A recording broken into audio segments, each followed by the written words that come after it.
Welcome to a chocolate biscuit edition.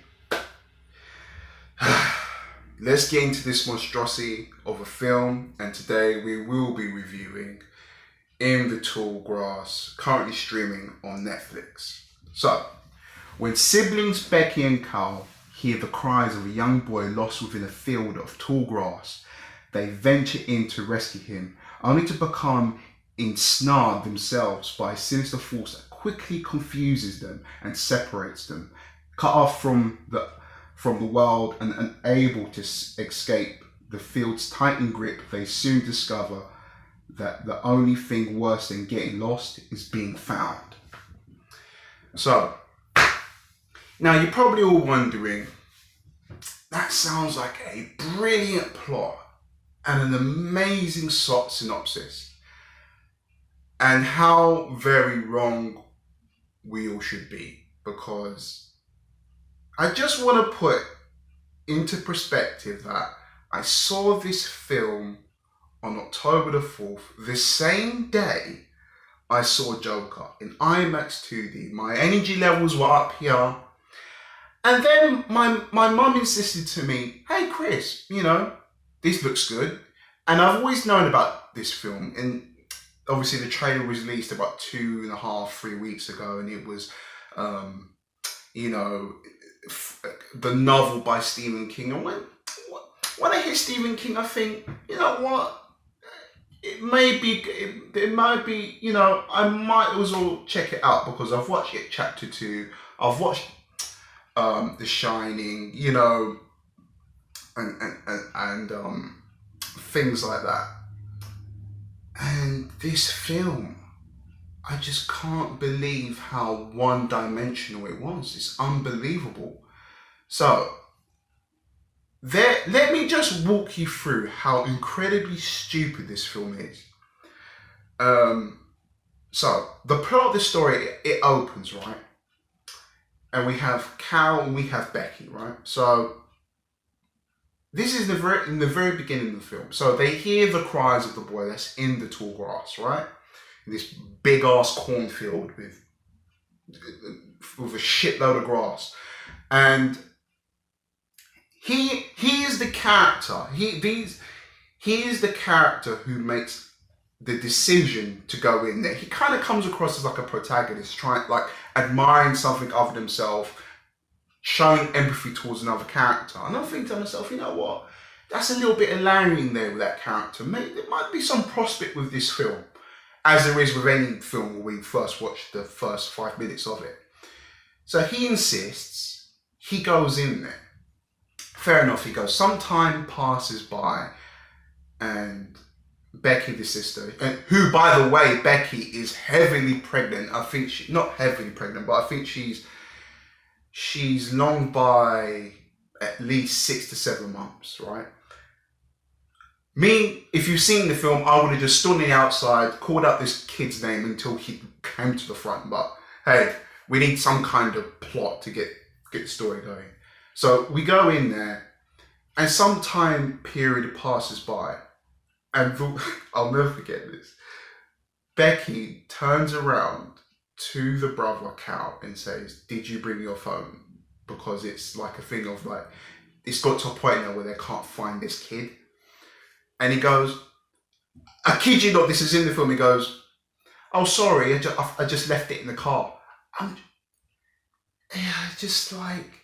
Look, listen, writers, I understand what you were trying to do. I understand. You're trying to make him likable and make him unlikable. I get it. You're trying to make him human, which in itself can be a small brownie point to you. But look, listen to me.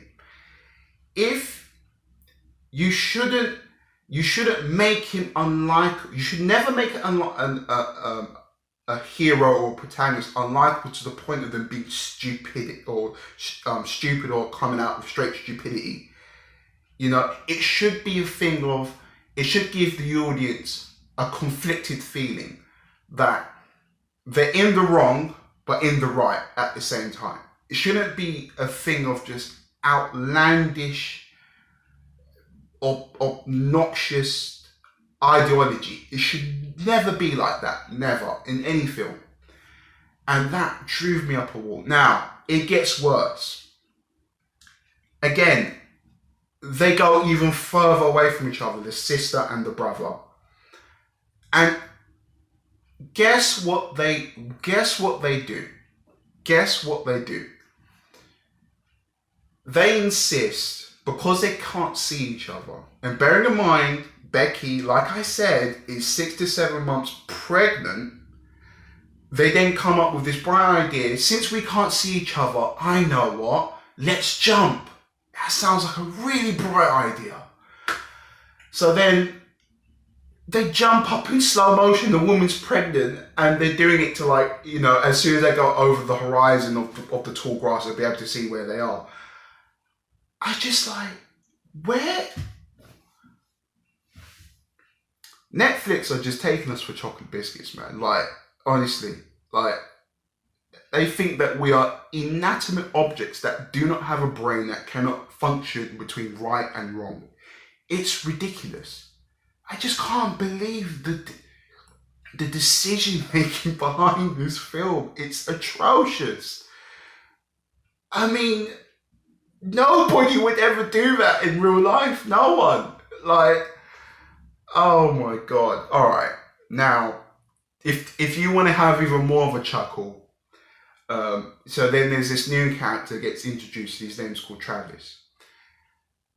And now Travis is not like everyone else that's in this film. He actually has a concept, an idea that he's got a game plan when he's going into this field of grass. So what happens is, as he's going along, he's actually at certain points in the field, he's actually like tying up grass together. And I think to myself, all right, maybe this is a thing of that if he gets lost at some point and he walks around and he sees the knotted up grass, he's gonna know where he is. So I'm thinking, cool, this character's got a bit of brains. Now, in terms of movie knowledge, context and continuity, that all goes out the fucking window, because when it gets to second and third act, never do we see that character Travis do that ever again. I'm like, dude, like, you cannot do that in a film. It's impossible. You can't do that. No one's gonna take your character seriously if you make a thing of that. He's got brains, but guess what? He's never gonna reiterate it in the second and third act. The decisions are baffling, honestly. Now this kind of comes as a pro and a con. Now, Patrick Wilson. Now, it's kind of unparalleled how many horror films this guy's been in. Like, it's actually insane. Now, the only two pros that I could give to this film is that Patrick Wilson, if you just want to see outlandish Mortal Kombat finishes on other people, I guess just tune in for that, for Patrick Wilson, because that's all they're kind of renowned to for him in this film. Like, that's all he's pretty much doing. And it's not his fault. I don't think the actors are bad, or I just think it's an atrocious script, honestly. And it's just unbearably just crappy first draft written script that just, by the time the film ended, it just gave me a massive headache. And the only the only other pro that I can give this film was when it ended. This film, I feel like the CEOs and the producers, right, they need to stop, just stop getting, I don't even know what to say because it's so unbearably bad. But look, if I had to finish it off, and I had to say this, look, I'm getting to a point that with Netflix in general, that I hate this thing of that Netflix at the moment are choosing to side over having quantity over quality. Now, what is the point of having 15 original films and TV series on both 15 films, 15 TV series, and out of the bunch, we're only going to remember about 10 of them? or not even that, 5, you know, that are considerably decent and could be renowned as good. Like, there's a big problem because Amazon Prime, HBO, Disney, you know, especially with Amazon Prime, they don't actually make a large variety of shows. But let's say they make 5 of them. All of them are going to be well renowned and they're going to be well received by the audience. And Netflix, I feel like they need to clean up their act a bit, because listen, I'm a fan of Netflix. I watch their stuff. You know, I thought El Camino was a good movie for what it was. But I'm starting to see the cracks fold into the overall picture of their company. Because look, everyone needs to bear in mind that very soon there's going to be a HBO Max streaming service, which is partnered with Warner Brothers. So think about all the DCU films that are going to come onto that streaming device, and a small little film called Joker that will end up on that on that service. You have Disney. And Disney, within the 5 or 6, how many films they made $7 billion this year alone. Apple TV, who are huge, and then you've got Peacock, who are like these that just devote everything towards comedy, you know.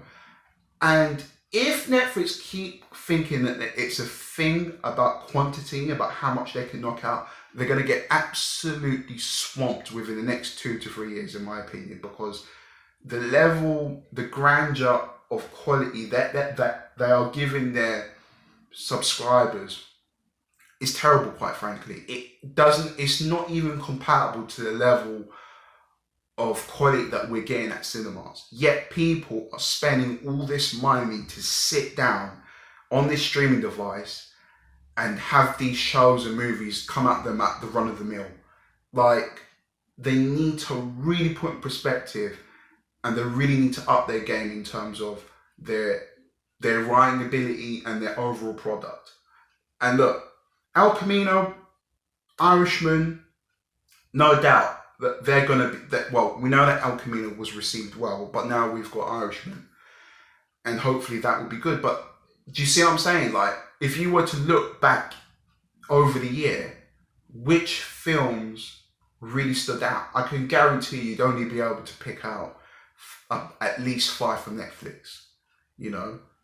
So to conclude this, in the tall grass, I would be giving this a 4 out of 10. I don't believe this film is worth anyone's time. The film believes it can be high concept when it can't, you know. It quotes that the tall grass knows everything, and I quote from Christopher Reeve, the tall grass doesn't know jack shit. So yeah, guys, click here if you want to see more. Like, comment, subscribe, share this video. It helps the channel out. Thank you for your continued support as always, and I'll see you in the next one.